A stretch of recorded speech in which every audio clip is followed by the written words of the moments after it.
Good evening. This is Bill Shakespeare with your nightly news. Tonight, 8 are dead in what police are calling the deadliest board meeting in history. The Denmark Corporation has been no stranger to scandal in recent days. CEO and founder William Hamlet Sr. was found dead unexpectedly last month of undetermined causes. Roger Claudius had been widely suspected of having an affair with Gertrude Hamlet, head of the board and wife of Hamlet Sr. Suspicions were all but confirmed last week when Gertrude married Claudius and nominated him to succeed as CEO of the Denmark Corporation. Claudius's contentious appointment as the new CEO drew sharp criticism from many, but none so vocal as Hamlet Jr. The death of his father appeared to unhinge the promising young man.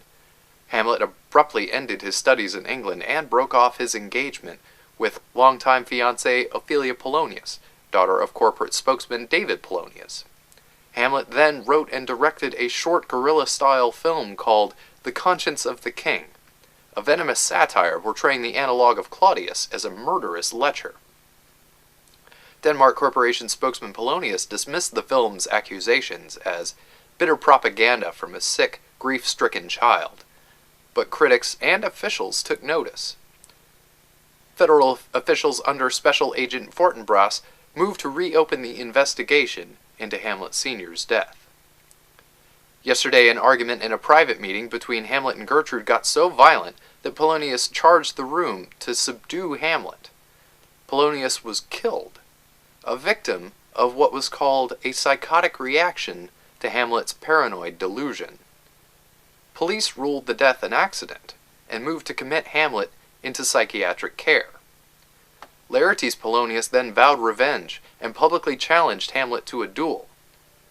Later that evening, Ophelia Polonius was found dead, drowned in the fountain with a toxic combination of pharmaceuticals and alcohol in her system.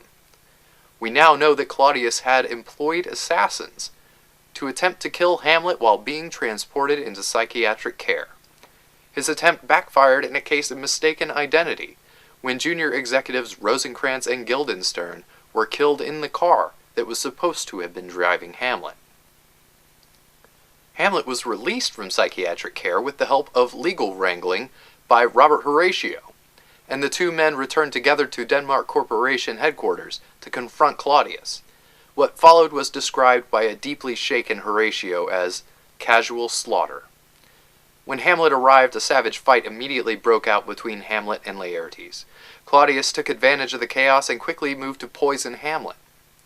Claudius's scheme backfired again, and the poison cup intended for Hamlet claimed the life of Gertrude instead, and then Laertes.